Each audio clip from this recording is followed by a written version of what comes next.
اس وقت موجودہ prime minister Shahbaz شریف کو چاہیے کہ وہ امریکہ سے رابطہ کریں ڈاکٹر عافیہ صدیقی کی رہائی کے لیے.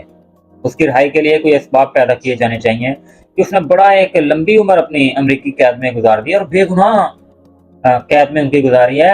تو جتنے بھی حکمران آئے ہیں کیوں نہیں انہوں نے کوشش کی عافیہ صدیقی کو رہا کروانے کی؟ کیا وہ آپ ڈرتے ہیں امریکہ سے؟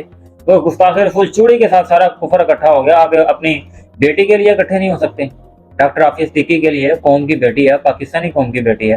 آپ جائیں نا امریکہ میں، آپ اپنے کیسز تو لندن میں بھی شروع کروا لیتے ہیں، تو ڈاکٹر عافیہ صدیقی کے کیسز بھی امریکہ میں جا کے اپنے لائر سے شروع کروائیں نا. کوئی لائر بھیجیں ان کے سرکاری طور پر امریکہ کی قید میں.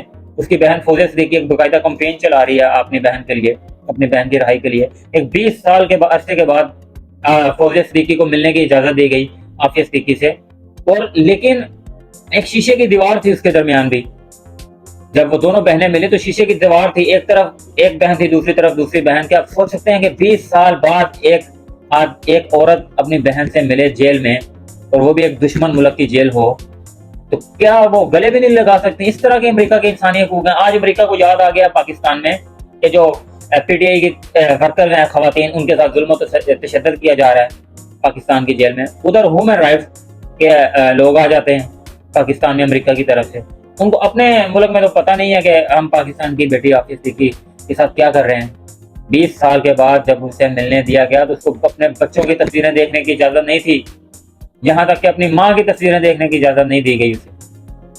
تو کیا وہ امریکی ہمیں سکھائیں گے آ کے ہیومن رائٹس کے اور ہیومن کمیونٹی کے اور بینگ ہیومن، یہ سارے کیا